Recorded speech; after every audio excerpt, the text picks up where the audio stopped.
Hey guys, thank you so much for tuning in to the Nerds and Jesus podcast. Welcome, my name is Mary Howell. I'm a Christian and a worship leader who happens to also be a huge nerd according to myself, all of my friends, family, and coworkers. And recently, I've been wanting to discuss how Christian nerds are to navigate living in the secular world, how we are to be a light in the darkness while also nerding out on all types of fandoms pop culture has to offer. Today, we will be talking about Harry Potter, our thoughts on the books and films. But I am not on this podcast alone, as I am joined this week by coworker, has 1,300 books, Harry Potter fan of the Inheritance Cycle, and outreach coordinator at his church, Cole Popplewell. And joining us back on the pod is Star Wars and Harry Potter nerd JT Powers. Cole and JT, how's it going? It's going great. Yeah.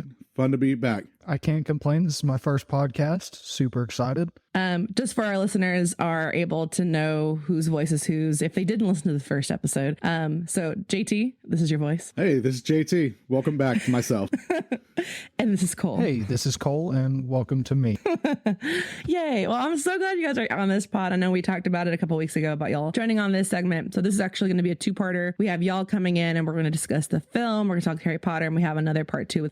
So one of the questions that I've been asking everybody that I forgot to ask you, JT, the first time we had our episode, how long have y'all been a Christian? And you could share a little bit your story, your testimony, and everything like that. So take it away. Yeah, I've been a Christian for, I guess, 10 years now.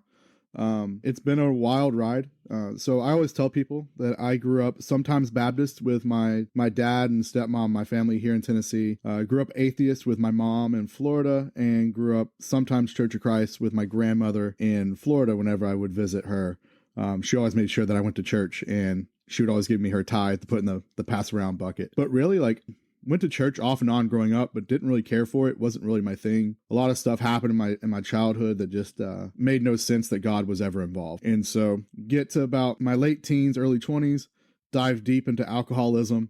And then about 23, I started feeling that, maybe there's something greater than me outside. And now I understand as a Christian that God was pulling me into his realm and his sphere of influence.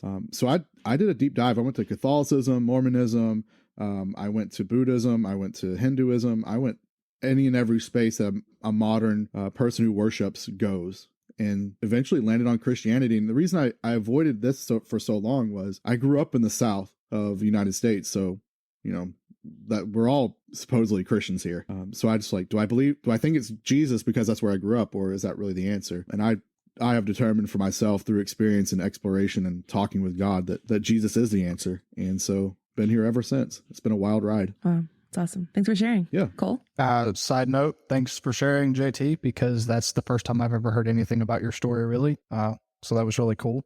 So I've been a Christian 8 years, I guess, roughly 7-8 years. I was raised down the road here, and just, my whole family was like Church of Christ all the way. And I was the goth kid growing up. My parents were hardcore into drugs and fist fighting each other, and then they would preach Jesus. And so I just actively avoided all of it, and I didn't care. But I also let the anger from the environment around me, I carried that a long time. And the same as what JT was talking about, the environment that I was in, I couldn't see how God could be involved or have his hand in that. And so I carried that anger for quite a while, till I was about 20, I guess, 21. And one day I had a really bad day. We'll just say that it takes one bad day. And I got myself into some trouble, got arrested, ended up going through divorce and all this stuff. I lost access to seeing my kids. And I'd been coming to church for a couple of years at this point, on and off for stupid reasons. But it was in that moment, in that really dark time, that I did discover God. And it was all due to how the church always does, like the introduction video and stuff at the beginning. And it actually talked about God being the light in the darkness. And so in the darkest time of my life, I managed to find that light. And the only way to explain it was God. So it's awesome. I love hearing y'all's stories. And it's so cool to see, just to being able to hear everyone's stories who's been on the pod, and just what God's, brought us out of and where he's bringing us to. And right now we're recording this on Good Friday, so I'm excited about this weekend. I'm just, sitting down, just really remembering all that Christ has done for us. But cool. Well, yeah, thanks for sharing, guys. that second part of that question is, how big of a nerd are you? And if you can choose your top fandoms, I know I talked a little bit about this, JT, but you could reiterate also your stuff. But yeah, your top fandoms and like what that is your niche. Like this is what, you know so much about. My top fandom is Harry Potter. Then it goes Star Wars and Lord of the Rings are kind of tied for second and third. But I was saying on the last podcast I was on, they're the holy trinity of fandoms, I think, for our generation. So if you don't know anything about any of those three, I don't know if you can really call yourself a nerd. Yes. But you have to have some knowledge of one of the three. But Harry Potter, I have an intimate knowledge of. I've been a Harry Potter fan since, I think, 98 or 99. Wow, awesome. How about you, Cole? Harry Potter is definitely a top 3 for me. I don't know if at this point in my life it's my favorite, since I've dived deeper into the world of being a nerd. Of course, you mentioned the inheritance cycle. That is absolutely fantastic. It's one of my favorites because the author, he wrote the first book when he was 15 and finished the last one when he was like pushing 30, and you get to see his maturity change throughout the writings of the 4 books, which is really cool, and the character development and stuff. And right now I'm kind of stuck in the King Killer Chronicles, Patrick Rothfuss. I'm in The Name of the Wind right now. The Wise Man's Fear is next amongst authors. He is one of the best I've ever come across his way with words. Mm-hmm. So for our listeners who don't know what the inheritance cycle is, can you kind of talk a little bit about that? Like what is all entailed within that? Because I don't know much about it, to be honest, so I'm intrigued. So inheritance cycle starts out with the book called Aragon. That made a really terrible movie that I don't recommend for anybody to ever watch. Starts out with a 15-year-old boy named Aragon. He's raised as a farmer by his uncle. I'm going to just tell you the first chapter, I guess. He's raised by his uncle as a farmer. He's out hunting in the woods, and like a blue stone appears. And it turns out that blue stone is a dragon, and he is chosen as the first new dragon rider in 100 years. And long story short, he goes on to face the guy who all but obliterated the dragon riders, which is King Galbatorix. And JT and I were talking about this last night. Amongst antagonists and stories, Galbatorix is one of the most powerful I've ever come across. So yet again, it's a new dragon rider. It's honestly a twist on Star Wars. New dragon rider comes up, and he's like the new Jedi for the first time in however many decades, and goes on to take on the Dark Lord. One of the most awesome things that Cole's missing out on, though, is that the dragons speak telepathically. Yeah, that part is really cool. Wow. So you get to meet a couple characters who are former dragon riders, and you get one who loses his dragon, and you get to see the mental part of it, like what it does to him. Oh, cool. That's a really great summary of what everyone needs to go and read and not watch the movie. Apparently. Yeah, so go read the movie's books. awful. Don't do the movie. They're working on a new TV series. Let's wait for that. Good. And then we can talk about that on the pod. I've never read that series. And so that could maybe be something there's a lot of books I honestly haven't read. So within the nerd world. So I may do it to where I'll, every couple chapters we'll review it here on the pod, but sweet. Well, speaking of books and movies, we're here to talk Harry Potter. And I know we'll talk about a little bit about like, what's your history with Harry Potter? I know JT talked about it, but what was that first time you ever read the book, first time you ever saw the movies, and vice versa, all that? Yeah, I was 8 or 9 when I first read the first book. I got it from a Scholastic school fair. Basically, those, I don't know if anyone does that anymore, but the Scholastic school fair would come to your school, you'd have money, or in my school, you could earn points and the school would pay for your book or whatever. But I had money, saw this awesome display with a kid with a broom, and thought, I got money, I'm gonna buy this. And then I didn't realize how much that would consume my life. And it has. So like I got to this point where I would read the book before every new book. So when book 2 came out, I'd read book 1 and then read book 2 that night after the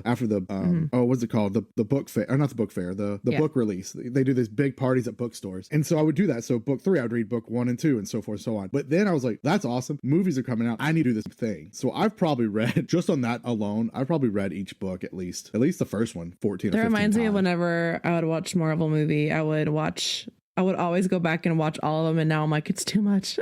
I'm gonna have to watch the most recent ones to get it. But no, yeah, that's cool. How about you, Cole? So that's actually part of my testimony. Actually, at a certain point in time, me and my sibling, we all went to foster and were separated, and we had never been taught how to read, or at least I had. My next oldest siblings are 7 and 8 years older than me, so I'm not sure what happened to them at that time. But we'd never been taught how to read. Got out of foster, and I lived with my dad, and my stepmom was hardcore, you're going to learn how to read. So for a whole summer, basically, I just sat down and got taught how to read. And my dad was like, all right, we're going to go to Walmart. We're going to buy a book. And I just picked the biggest book I could find, which so happened to be Harry Potter and the Order of the Phoenix, which my wife is just now reading for the first time. And it's super exciting because that's the original copy that my dad bought for me when I was a kid. Oh, wow. And I fell in love with it. I have a big thing for emotional moments. Like, C.S. Lewis talked about when you write something, when you write like a character's emotions, don't describe their emotions, but make your reader feel the emotion. And that happened for me well before I knew anything about C.S. Lewis in the Order of the Phoenix. I never stopped. Yep. So you started with Order of the Phoenix? Were a thing. That must have been confusing. Not really. I kind of pride myself on how well I'm able to keep stories in line in my head. And so I didn't know any of the other books were a thing. I just picked a book up. I mean, I was like 9 or something. So I just picked a book up. I'm like, well, this is what I'm going to read. And honestly, that reminds me of like a little bit of my first experience with Harry Potter, because so coming from like, I'm Hispanic. So coming from an Hispanic, like, Mexican household, Harry Potter is just very voodoo. Also, we grew up Christian, and it was something that, Harry Potter is of the devil, and we were ever not allowed to read it or have anything to do with it. So that was just kind of like I saw everyone around me reading these books. I'm like, man, I want to read them so badly. And one time I had picked up, I forgot which book it was, but it was really big and thick, and I was like, I want to read it. But it was like, it made no sense because it was like, probably the 5th book or, something like that. And I picked it up and I took it home, and Mom was like, what is that? I was like, oh no, I'm sorry. Sorry, Mom. But but she didn't know. She never read them either. And so now she's totally, she's been to Harry Potter World with us already, so I know my family in Mexico, and it's just every culture, is always different. And so not always fond of it. And so that'd be interesting. But if they ever listen to this pod, I'm like, I'm sorry, I have read the Harry Potter books. I'm so sorry. Surprise. But I love them so much. And surprise. But one of the things that I haven't read the books, I didn't read them until I was this is after college. So I probably read them for the first time when I was 22, 23. And I was listening to another podcast, not a Christian podcast, but it's such a really good, it's a great podcast. There's other podcasts, we live in a secular world, it is what it is, but it's called Potterless, and it's such a good podcast. And their host goes through all the Harry Potter books he was, my age, I think 25 at the time, reading the Harry Potter books for the very first time and going chapter by chapter with a guest on it. And he's hilarious. His name's Mike Schubert. Really great. He's also doing a Percy Jackson podcast now. So the TNO, the Newest Olympian podcast, not Christian, but the Newest Olympian one is family friendly. So they bleep out cuss words and stuff like that. So, but it's fun to, read it alongside someone else who's reading it for the first time and dissecting it. So that's kind of what I did. I would read a chapter, or actually I'd listen to him. I didn't read him. I did audiobooked it. And so I'd listen to it, and then I would listen to the one episode of the podcast that he covered that, and so in depth. So I would go back and forth. But I'd watch the movies first. So the very first time I ever saw the first film was actually in Spanish, and I was over at my friend's house in Mexico. And so I lived by the border, so we just crossed the border and we went over to my friend's house, and we watched Sorcerer's Stone in Spanish. So yeah. Just real quick, was the Spanish version, did they have a European accent? They didn't. No, it was just like total Spanish accent. Yeah. Because I've been kind of, I don't know, I kind of would like to, I'd watch it if Spanish would have a UK accent as well. I've seen people on there's these people on they're on TikTok, and they speak they're Hispanic, they speak Spanish, but they're British. So they're half and half. Mm-hmm. But when they speak in English, it's a full British accent. When they speak in Spanish, there's no British accent detected at all. It's so interesting. Okay. It blows my mind. Which it makes sense because this is my American accent, but when I speak Spanish, you can't. To me, I think I can't tell, but maybe to my cousins and my family in Mexico, they can tell I have a little bit of an accent. But when I sing in Spanish, no one can tell that I'm not naturally fluent. I am fluent in Spanish, but it's not my main language, and English is my main language. But anyway, so it's interesting. But yeah, so I saw it in Spanish for the first time, and I saw the only first one, and then I finally watched all of them when I was in college and fell in love with the movies. And then afterwards, after college, I went straight into audiobooking it. When I finished audiobooking the books, that's when for my 25th birthday, it was my birth week, I was like, we are going to Harry Potter World, Universal. We have to go. And I was on cloud 9 the whole time while I was there. I'm I'm really bummed for you guys because I think both of you would really enjoy the book releases when they happened. For those listening who have never been to a Harry Potter book release, go YouTube the media coverage of it because it's epic. I mean, I remember so through the book releases, I've met J.K. Rowling twice. Wow. Yeah. She was at 2 different ones that I was at, and it is epic. I mean, it's hundreds, thousands of people dressed up as wizards. Handmade wands, handmade brooms. I remember I got in the backyard before, like a week before, and I got like this big stick and like learned how to whittle it down and make like a wand. And man, they had all kinds of things. They had games that were designed around the theme of Harry Potter. They would do like a chapter reading, 2 or 3 chapters of the book. And then like I remember going home and rushing home and getting underneath my blanket with a flashlight and reading each book at that night. Like by 5 a.m. every book release, I had read the entire book, including the really chunky ones at the end, and just dived into it and like, what's happening next? I've waited, a year, 2 years, like what's happening? Where are my favorite characters at? What are we doing? And you get hyped up because you wait all day outside these bookstores, which I don't think happens anymore. But I think it was the last great like renaissance of the average bookstore, just throwing these gigantic parties. That's amazing. I hate that I did miss out on all that. But I love hearing all the stories. I'm like, it's so fascinating. And obviously book releases are just not the same anymore. That's not a thing. No. I know I've never been to one, but just some of the things that I could go to. I know Comic-Con is one. It's like Comic-Con, but for a book release. Thank God I'm not the only person who really likes this much, Yeah. Like that would be cool. 100%. And I would just encourage you, like, go watch the media releases or the media coverage of the book releases. They're wild. Like to look back at them, it's a little silly, but also it made that summer a little bit brighter for some of us who like not so great upbringings. You had that one like big thing to look forward to. So it's pretty cool. Yeah. Have you all been to Harry Potter World? I have not. I've told my wife, just for everybody listening, I have now my 5th kid on the way. And I told her, I was like, hey, if we go to Disney, we want to go to Universal so I can just go visit the Harry Potter world. And she was like, yeah, maybe we should just wait till they're older. And I was like, I'm that kid that cares, so I need to go. Like, that's it. I just want to go one time. Well, it could be like your baby moon, kind of thing before the new baby comes. Like, we're only going once.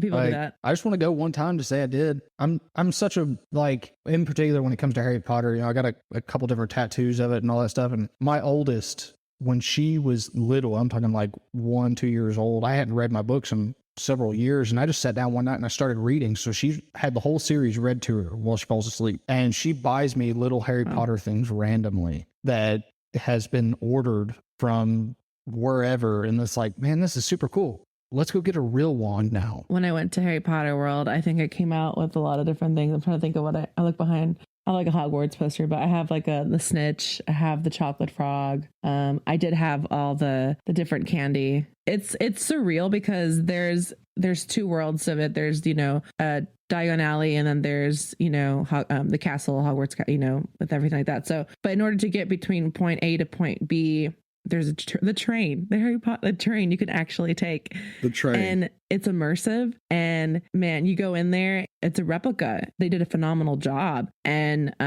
you're able to go in there, and the Dementors come in, and you can see them going almost like about to go into the glass door. And it is so well done. And the trolley comes in, something from the trolley, dear, and she comes in, and not really comes in, but you could see the shadows of it, and Hermione and Harry and everybody. Oh man, even going through all the rides. I know I haven't been lately. I know they just recently have the new ride with Hagrid. Hagrid's Adventure. Mm-hmm. I haven't been to it yet, but I've heard great things about it. So I've gone, I think now twice to Harry Potter World since Hagrid's ride has been open, and I've yet to ride it. The last time we were there, it was a 6-hour wait. Oh my gosh! So you need a fast pass. And so, something. And I looked at my wife and I was like, well, we can wait all day in this one line for one ride, or we can go do everything else. And so we literally rode all the other Harry Potter stuff, and then went, across the rest of the park. But I've yet to ride it. It's a bummer because it looks awesome. Mistake. My birthday falls on July 2nd, and so you can only guess July 4th. Everyone and their mother is all, vacationing in that area, and so the lines were insane. insane. I remember afterwards, my feet, I was just like, can I just like, I wish my feet were like, I wish I could be like a Bratz doll and just take my feet off. I know you guys are boys. I don't know if you understand the reference, but the Bratz dolls growing up, like you can take their feet off and just replace it with different other feet and other shoes. I'm like, I wish I can do that. So if you ever go back to Harry Potter World, Cole, if you go, like, just be prepared. You're walking a ton, but it's so worth it, dude. Like you just bear I'm through the super pain. excited. First time going, I'll be more excited than the kids who are like, but look at all this cool stuff. I'm like, no, this is my time. Going to Hogsmeade. Yeah, oh see, my I want to go gosh. so bad. It's so magical. So magical. And like, I love going also like to Renaissance fairs and going to all these different places. So like when I'm in there, I'm like, all right, this is the world I'm in. Let's just play pretend right now. This is what we're here, like, oh man. And getting to have like butterbeer. Oh, it was so delicious. Oh, so good. But I think something that I know I always used to, I've done before, I need to do it again. And I had a Harry Potter marathon and I went all out. Like I got, all the different snacks that's all themed, like I got gummy worms. I called them, Slytherin snakes, or whatever. And, even for water, I just called it gilly water. Anyway, so there's ways to get around like that just kind of feeds all that until you actually get to go to Harry Potter World to experience it for yourself. Harry Potter World, need to go. It's a thing. I know one of the biggest things lately is the game. So I know y'all have, JT, you've played it all. Like, let's talk about your experience when it released. Oh, so I took a week off from work.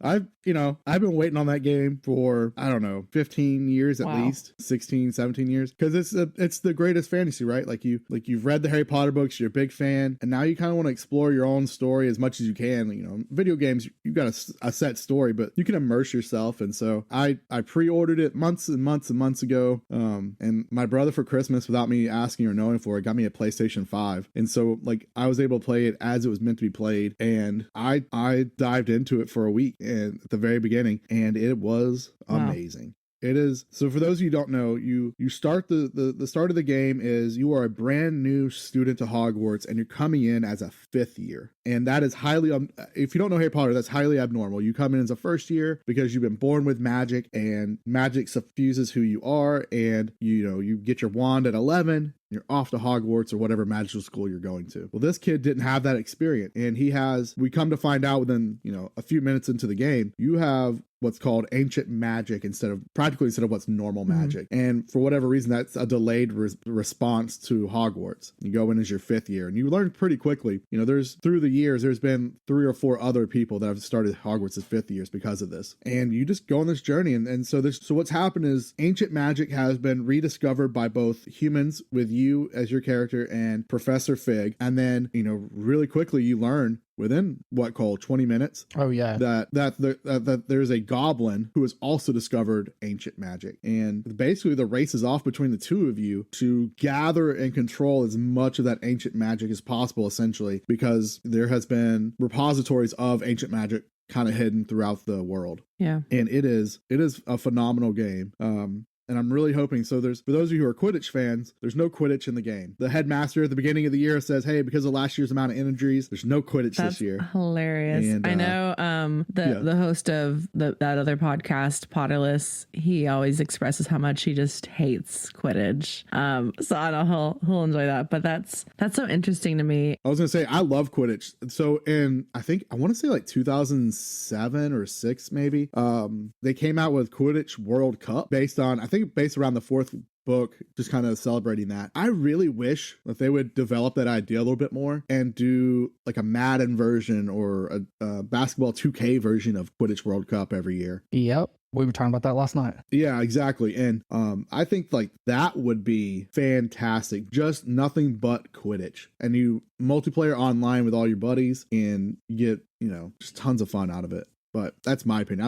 I love the idea of Quidditch. I think the rules are a little bit silly, but I'm totally down for it. And I almost can see, obviously not now. This is like years and years down the making of them even like creating a film around this. It's so unique to in itself, kind of like, I mean, that's just kind of what everyone's doing right now is making, films based off of like video games like The Last of Us and stuff like that. So I think it'd be really cool. I have not played it yet because I have a PS4 and I have not spent the money to buy a PS5. So I'm like, I'm just going to wait. And it's been agony. But I've seen that I've watched it play because I just wanted to see it, and it's so cool. I don't know. I think the minute I saw the trailer, I'm like, oh my gosh, this is going to be amazing. And I know myself because we talked about this on an earlier episode about that balance between being obsessed with a fandom, and finding that middle ground of just making sure that no matter what fandom we're completely obsessed over or we're addicted to, then making sure that we also have that time, to spend time in the Word and spend time with the Lord, and not being distracted by no matter how amazing a fandom is. So I know that's something for me that I know, like with Harry Potter, when I first got into it, like, man, I got super obsessive over it, addicted to it, and I wanted to just consume everything Harry Potter. But I think that's with any fandom in general. But I think Harry Potter is probably one of those fandoms for me that I just got. We are going all in because I didn't have that whole growing up with it. Like it was just all of a sudden all at once together. I'm like, oh my gosh, I'm this is amazing. I have to know everything. I have to read all the books. I have to see all the movies. I have to because felt like it was all at once. And then we go into Harry Potter world. I'm like, oh, when I get to play the game, I know I'm gonna have to pace myself. It's really a good game, and that was a conversation. I just looked at my wife and I was like, when this game comes out, I want to take a week off work. Yeah. And I just want to sit down and play it. Because I have to balance out, not only with God and scripture and work, but I also have to balance it out with like my family obligations and, wanting to spend time with my 2-year-old and my wife. And so now that week is over, I'll wait until my kid goes to sleep once a week or whatever, and then I'll keep playing. But it is, that balance is really hard to strike when you're so excited about something. And I think Harry Potter almost hits that for everyone. I think it's, especially with the game. Yeah, it's super important. Definitely. I know, Cole, you haven't played it yet, but you watched a little bit about it, or how did that work out? So I went to JT's house last night, and it turned into like 5 hours. Yeah, you did. It did not feel that long. He was like, man, you got to get to this mission. You just got to get here. So we got there. I told him, I was like, the only thing you're allowed to do right now is play the mainline mission quest, because in Hogwarts Legacy, each house has its own unique mission surrounding the story of this character named Jackdaw. And honest to goodness, they are phenomenal missions. The story of Jackdaw has nothing really to do with the rest of the game. It is just a lovely side nugget of weird intrigue. And I cannot wait to play as a Gryffindor and as a Slytherin, because I watched him play as Hufflepuff. So cool. Interesting. To go see their side mission. I will say it took longer than what I expected to get where we got to, because we got right up to that mission and it was, I don't know, 10:30 or something. I got home at like 11 o'clock last night. And we got there. Oh my gosh. So that's dedication to this episode. It was intense. It was really fun, like especially getting to see part of the side mission that I was able to do surrounding Jackdaw. Like I got to visit Azkaban. I've always wondered what that was like, and I don't want to go for real. And I will say this, oh my gosh, even though JT was like, basically hitting me with a whip to get me to do stuff, I really wanted to stop. The graphics on the castle, like the time that they took, is phenomenal. I mean, if that was like a real place that you could visit, I would probably pay stupid money just to walk around for a day. I mean, it is phenomenal. It's beautiful what they did with the castle. Well, now that we got to that one mission, if you want to come back, you can derp around as much as you want. Yeah. And just walk around the castle, because it really is beautiful. I got to finish the one mission, because we got there to like the main part where he was like, yes, this is it. And I had one spell that I had not mastered yet, and it wasn't on my quest list. So I didn't know when we get there, and he's like, you haven't completed this spell list, so you can't do it. He's like, nope, that's the end. Good night. Yeah. We turned the PlayStation off and I left. The game that I played a lot before like Hogwarts Legacy was the mobile game, the app, Oh yeah. I played through that a lot. And did I spend money on make sure I had coins and enough like times for everything? Yes. So I'm like, I can't just wait. I played that and I really enjoyed it. So I was like, well, if I liked this, then I know that I'm going to really, really love Hogwarts Legacy. So you guys talked about all the good parts of the game. What is something that you wish that they could have done better as you guys have been playing this game? I think for me, it's two things. One is the economy. If you make mistakes early on in the game, it is really hard to make money until about halfway through the game. You start halfway through the game, you can start collecting animals and stuff, and you can make money through that. But until then, it's kind of hard. My only other negative about the game is the map itself. There's no filter, so you can search what you want to do. And so for someone who wants to 100% complete a game, you kind of have to scroll through the map and go to all edges to make sure you do everything. And then the other frustrating thing is once you've completed something, like it doesn't go off the map. It just says that you completed it. It has a little check mark on it. But I mean, honestly, at the end of the day, when you're talking about a game, those are kind of nitpicky things. Yeah. They're not things that are going to stop you from playing. It's not Cyberpunk where like glitches happen 24/7 when it came out. Like interesting. Yeah. So I'm excited to play it. And whenever I do, I'll talk about it on whichever episode that happens to be on. I have episodes scheduled out already now on, we have a spreadsheet of just all the topics that I have going on. I have it scheduled, I think, until like June right now. So there's a lot more on there. So feel free to go on there. I have a lot of the Marvel dates also showed up and all that kind of stuff too. But with Guardians of the Galaxy. Yeah, that's coming up. I'm so excited. The other cool thing about the Hogwarts Legacy game is because it takes place before the Harry Potter series and it's a magical environment, but like also the developers of the game took the opportunity to say, well, this is a magical castle that rearranges itself. So let's purposely make things look different and feel a little bit different from the movies and the book. And so one of the more obvious ways that comes out is really simple, but in the Great Hall, and in the movies and the books, it's described the very back of the Great Hall behind where the teachers eat. If I'm not mistaken, it's described and looks like a brick wall, stone wall. In Hogwarts Legacy, there's this beautiful stained glass window. Yeah, that was pretty sick. I'm excited to play that. And I mean, that's just how normal life is too. I mean, structures and architecture is going to change over time. And I think that was really a wise choice for them to be able to just like, let's just change it up. Because I mean, why would it stay the exact same for all these years? Exactly. And I don't know how much you want to talk about this, but man, if for those who have PlayStations, the PlayStation exclusive game or mission for your Hogwarts store is 100% the best mission in the entire game. I didn't know that. That's exciting. It is the best. Hands down, there's nothing better. There's no better mission in the game. Wow. And it takes about an hour to play, or at least it did for me. But wow. Yeah, I had no idea that PlayStation had their own thing, so that's cool. A little something to look forward to. In other Harry Potter news, obviously I don't know if y'all have heard about Warner Brothers Discovery looking to produce a Harry Potter television series. Right now, the project would be directly based, obviously on J.K. Rowling's everything from all that she's done, and she's going to be a producer on it. That's what's looking on it. And so they'll be doing a season per book. So like one season will be the first book. So then it gives, 45 minutes per episode. I mean, that'd be a good amount of time to really go through and even detail. Like I really want to see so much of the whole side, story of the elves, and the house elves. Like we didn't get to see that, in the movies. And so being able to see that, I think, on a television show. And I don't know if they haven't really officially like, all right, it's a done deal. This is done, but they're close to closing, or they're close to closing the deal. Okay. So that is the right way to say it. So I'm hoping that'd be great. And I am so looking forward to that. And I mean, it's been how many years since the first movie came out? Like almost 20 years. 2001? Yeah.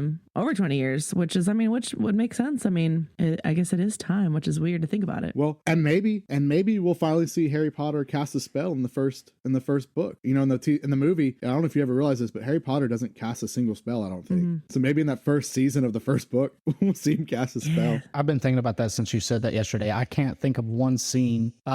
Maybe the feather floating. You see him wave his wand, but I don't think he actually casts the spell. That's mind blowing. Yeah.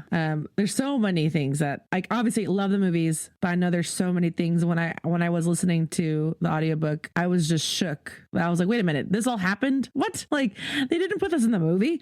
This is so much better. And obviously I have a habit of like watching the movies first and then reading the books so that I'm not disappointed. That's kind of been my that's been my thing. Embrace the disappointment. Yeah, honestly. Embrace the disappointment. I did that with Game of Thrones, watched all the show and then read the books, and it's like, all right, no disappointment, only more anticipation. Yeah, and I'm excited. I want to see Peeves. Like we never see Peeves, the poltergeist, in any of the films, and I love Peeves. It's so funny. Oh yeah. You do in Hogwarts Legacy, and he looks fantastic. Yeah, I'm really excited about the future of, I guess, the Harry Potter universe. I know people have also their reservations on J.K. Rowling, but you know, it is what it is. But I'm looking forward to it. I'm really glad that HBO and Warner Brothers doesn't care about the controversy. Uh-huh. You know, they just want to make good. They want to make good product on something they own. Exactly. Like the stories themselves, phenomenal. Everything is so phenomenal about everything. And I mean, they see how much money they can make on it. So they're probably thinking, oh, we can make a lot more if we did this, you know? And I was like, well, yeah, you can.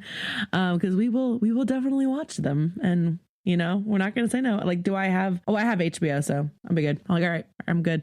I'm set. So is there anything else that y'all wanted to really like pinpoint like what your thoughts on Harry Potter games, books, anything like that you've been itching to talk about? I don't know off the top of my head, in all honesty. If you want to talk about some controversy, I don't like the Weasleys. I quit. What? All of them? Yeah, and I get so much All of flack. them. Like, I'm just saying, Because not all of them, but as a whole, I'm not a big fan of the family. Yeah, of course. Like, I think Ron is the worst. I think we can. I actually think Jenny is the worst. Like, I don't think her and Harry She's should have second been place. together. No, Jenny is worst in the movies. I can't. She's great in the books. I can't dig it. Her and Harry getting married just doesn't feel right in my soul. I spend so much time in those books and in that story and all this stuff. I'm just like, that kills it for me. That 17-year flash forward. There's always been a part of me like, man, I guess if Hermione and Harry would have been better. But then when I read the books, though, I don't know, I kind of sided on the whole Jenny and Harry, because Jenny in the books is so much better than Jenny in the films. Because Jenny in the films, no, awful. It was not great. Yeah, I don't know how true this is, but I've once read that J.K. Rowling really wanted to kill off Ron Weasley. Yeah. And so, like, almost every book you see, She wanted Hermione and Harry to get together. yeah, and so, like, almost every book you read, he has, like, a near-death experience. Dang. And it's kind of wild. Oh my gosh. Kind of proves my point that the Weasleys are the worst. He said, I mean, I'm just saying. How many did she kill off or attempt murder? Well, that makes sense. Yeah. I came from a very big family. Like we are close like this, and it just reminds me so much of like the Weasleys. Of just, it's a big family. It's just chaos. It's everybody together. Like, so. If I guess it would make sense though, like if you didn't have to like come from a huge family like that kind of, and then you would be like, what is wrong with y'all? Like I could see it. Hands down, my favorite Weasleys though are Fred and George. Oh yeah. And she had the audacity to kill them or kill one of them. Oh, that was rough. Name one, kill the other. Which I cried. So when I got to that part in the book, it's the only death that I stopped and cried for. And really just stopped reading. I stopped reading it for about 3 hours. Like I had to go like emotionally collect myself. Mine was Dumbledore's actually. Really? I was not expecting. Yeah, when that happened in the book, I mean, I was in like 6th grade, I think, when that book came out. And so I'm sitting down and I'm reading it, and it just gets to that part, like, and you realize what happens, and it just, oh man, oh, I cried. That's one thing that y'all was talking about, the series for HBO. I think mine was seeing Sirius Black and Lupin and them was what hit home for me, because I was like, dang, Harry almost had someone who can like be his father, and he died. I was so sad. Anymore. Lupin dying was one that bothered me pretty hardcore too. Yeah. But you know, he had that romantically tragic ending. Like he finally found someone who accepted him for who he was and what he was. And they had a child, Tonks and Lupin, you know, and little Teddy. Man. I'd be interested to know like what becomes of Teddy. Like, what's he going to be capable of? You know, your dad's a werewolf. Your mom can change into. You see a little bit of anything. that in The Cursed Child, but we don't talk about that. Yeah, I have the book. I've never read it. It's so bad. I've read it. It's not bad. It's like when it's, you know, God bless J.K. Rowling, but she took her own stuff and then made a fan fiction. Honestly, that's what it felt. Like, that's what it feels like. Yeah, and it's great. And it's, you know, a little bit of creative writing that is wild and when weird. I read that, I was like, wait, we're time traveling now? Like, what's happening? Like, we're going back to the same spot? Yeah. And my best friend went and saw the show in New York, and he said the show was fantastic. He really loved it. So I think there might be a disconnect between the like visually watching this performed and just reading it. There's a lot of creativity that I think you're missing out on. But who knows? What's your guys' favorite book? I can tell you which one's not my favorite. Oh man. My not favorite book is The Deathly Hallows. The Deathly Hallows. It is my least favorite. And my favorites, I guess, kind of rotate between which book I'm reading at the time. Goblet of Fire Yeah, I guess Goblet of Fire, Order of Phoenix, and Half-Blood Prince, like those three really hold something special for me. But you know, like the first two books, I think out of all the movies that were made, the first two movies, aside from the fact that you never see any magic done by Harry, they stuck really well with portraying how the book was written. And the books themselves hold quite a bit there. And I relate to Harry, especially when it comes to like, you know, the cupboard under the stairs. Like I was never forced to stay under a cupboard, but like when I lived with my dad and stuff, like that was all I did was sit in a room and read. Like you didn't have toys or anything. So I kind of relate to that loneliness of just being by yourself. And so that first book really catches it for me there. It's just the way she describes his loneliness, but how he still has goodness inside of him. It literally a light in the dark type moment. Yeah. And I fell in love with it. Like my favorite Prisoner of Azkaban is probably my favorite book out of all of them. I absolutely love time travel, honestly. I think because it goes back to my love for Doctor Who. So having that whole time travel, but also like that's when Lupin's introduced. You see Sirius, you know, and that whole of just mystery of like at the beginning of like, who is Sirius Black? You know, is he a good guy? Is he a bad guy? And then having that reveal that, you know, he's Harry's, you know, godfather, and or even just even more in depth about that series of just, I think, revealing even more of like the big questions, you know. And yeah, that one I really loved. I think, yeah, that would have to be my favorite one, honestly. And yeah, I absolutely, that was my top. What about you, JT? My favorite's The Prisoner of Azkaban. It's also the only one that doesn't have Voldemort in it at all. It's the only book that has no Voldemort, which is, I think, also kind of unique. You know, I was thinking about this the other day too, like thinking about this podcast coming up, and reading the books as an adult is 100% different experience than reading them as a child. Yeah. So like what I mean by that is when you get to Prisoner of Azkaban as a child and you go, wait, Sirius Black was supposed to take care of Harry and he didn't? What a scumbag. Like what a jerk, you know? But as an adult, if we look, you know, think about yourself, you know, for those of us who are adults listening to this, like you're 20, 21, your best friend and his wife die violently. It's a time of war in your own nation. It's a civil war. You know, you don't know if your other best friend is dead or alive, and you don't know if the fourth one has betrayed the rest. And couple that with mental health issues within his family that he's clearly touched by a little bit, exasperated by his time in Azkaban.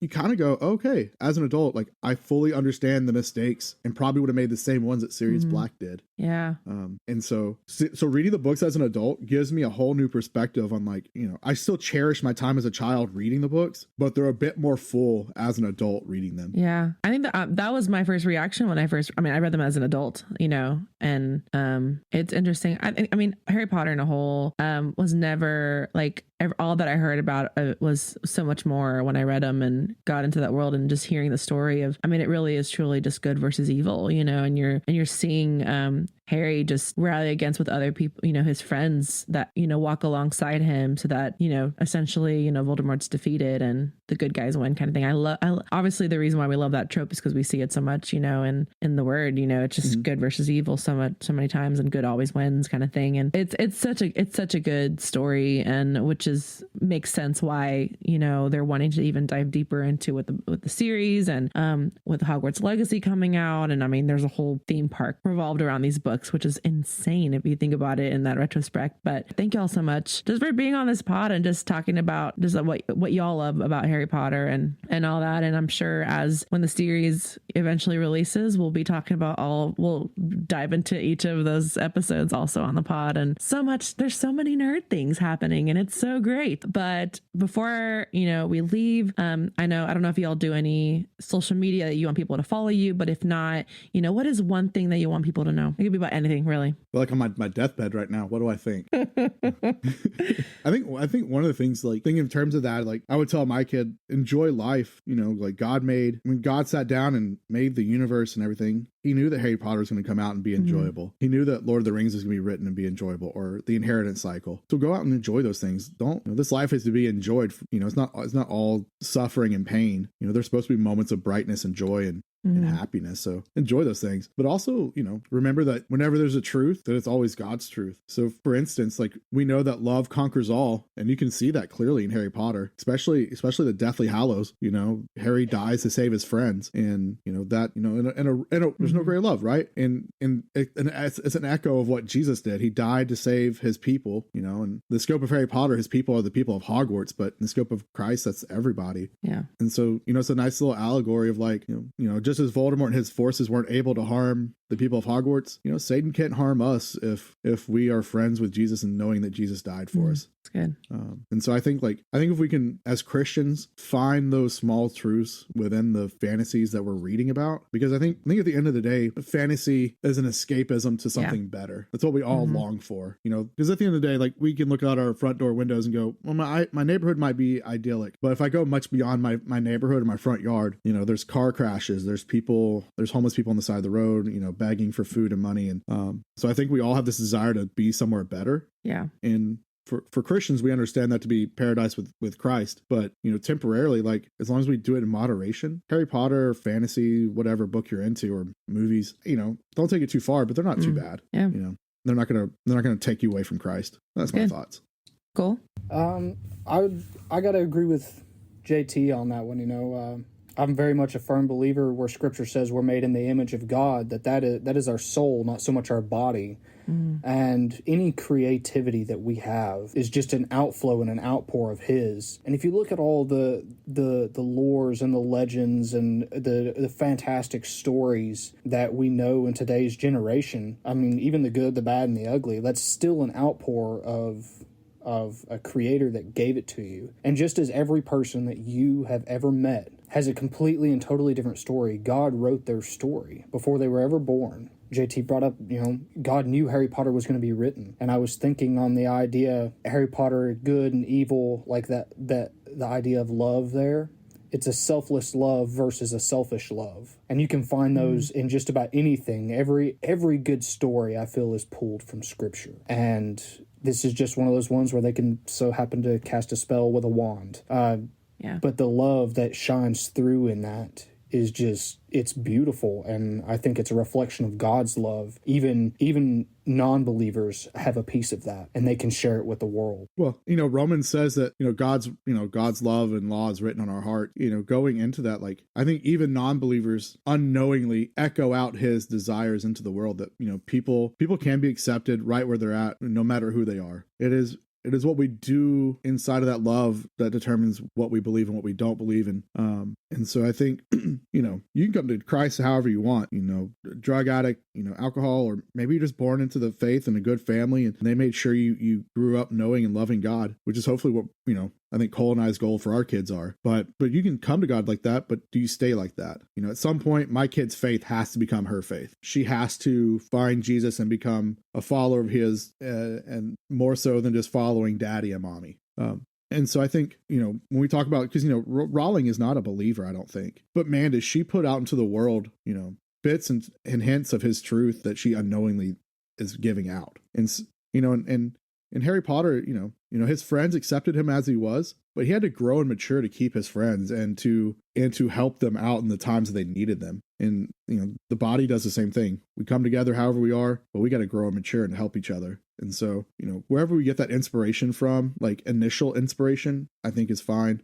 I think that the sustaining and life-giving inspiration should always come from Scripture and the church. And so, it's difficult because, especially if you're like me and you have an obsessive personality, you really have to watch how much you take in and where you're taking it in from. Yeah. And I mean, and there's going to be when we're going to have those moments when the Holy Spirit just kind of lets us know, like, hey, you haven't been spending as much time with me. And it's important for us to not ignore Him, in those moments, like, what, Lord, I haven't spent time with you. You're right. And acting on that versus like, no, wait, let me just watch this one more episode, or let me just play a little bit more and then I'll read the word. I think it's learning in that moment, just like, I'm just going to pause it. It's going to still be there. And then, and learning about that. But that's the pastor side coming out, right? Like, as much as you read these fantasies or watch these movies or whatever, do you have that same desire to read the book of Job? Mm-hmm. Do you have that same desire for Leviticus or Numbers? Exactly. or, and if you don't, there should be a little heart check there. Like, oh man, I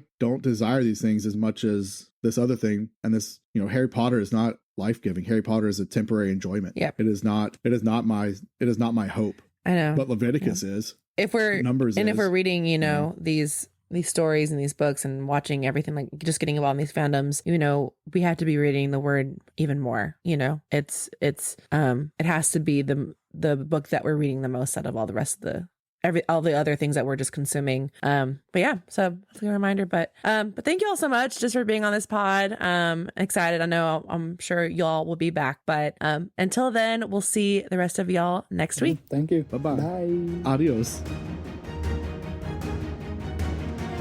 Hey, thank you so much for listening to this episode of the Nerds and Jesus podcast. This podcast is produced, edited, created, and hosted by me, Mary Howell. I also run our social media and Patreon page and also did our art. The music is by John Bjork. And if you're looking for a way to get connected into the Nerds and Jesus podcast community, you can follow us on social media at Nerds and Jesus. And for more bonus content, physical merch, and so much more, you can visit our Patreon page, patreon.com/nerdsandjesus. You can also become a producer level patron as a supreme nerd, where you will get your name read at the end of every episode as well. If you would like to continue to support the show, you can share this podcast word of mouth with everyone you know. You can also review and rate our episode wherever you get your podcast. Anything helps, and thank you so much for listening to this episode. See y'all next week.